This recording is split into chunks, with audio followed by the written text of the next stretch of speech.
La conférence MS-GBC réunissant la Mauritanie, le Sénégal, la Gambie, la Guinée-Bissau et la République de Guinée consacrée au pétrole, au gaz et aux mines s'impose désormais comme un rendez-vous majeur du secteur énergétique africain. Lors de la 4e édition qui s'est tenue à Dakar du 8 au 10 décembre 2025, le président sénégalais Bassirou Diomaye Faye a livré un discours ambitieux sur l'avenir énergétique du continent, porté par la coopération régionale et la volonté d'une souveraineté partagée. Le chef de l'État a appelé gouvernement, institutions et investisseurs à bâtir une Afrique unie, forte, innovante et maîtresse de ses ressources.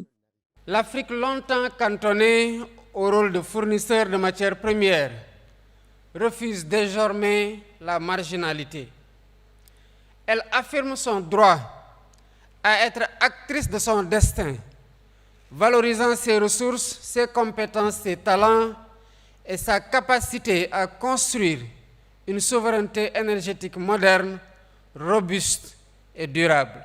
Le Sénégal sert d'exemple de gestion stratégique des ressources naturelles pour le développement économique, même face à un contexte budgétaire difficile. En 2024, la croissance a atteint 6,9% contre 4,3% en 2023, grâce au démarrage de la production du champ pétrolier de Sangomar en juin 2024. La production offshore a excédé les prévisions initiales, 11,7 millions de barils avec 16,9 millions de barils, générant 595,5 milliards de francs CFA de recettes. Dans les projections du comité d'évaluation et de prévision des recettes d'hydrocarbures, le Sénégal s'attend à mobiliser des recettes publiques issues du pétrole et du gaz de l'ordre de 61,59 milliards de francs CFA en 2026, 91,93 milliards de francs CFA en 2027 et 73,70 milliards de francs CFA en 2028.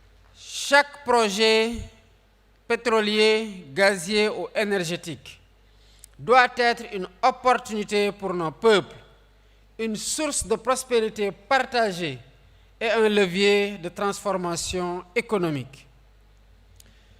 Mesdames, Messieurs, l'enjeu, faut-il le rappeler, c'est de bâtir une Afrique forte, unie et maîtresse de son destin. L'Afrique dispose d'une richesse inestimable en ressources naturelles, or, pétrole, gaz, manganèse, diamants, terres agricoles fertiles, entre autres, ce qui lui confère un rôle crucial dans l'économie mondiale. Cependant, le continent peine à tirer pleinement profit de l'exploitation de ces trésors pour ses populations. Ce manque de bénéfices est souvent lié à une gouvernance faible, à la corruption et à l'héritage colonial qui maintient le contrôle étranger sur les activités minières.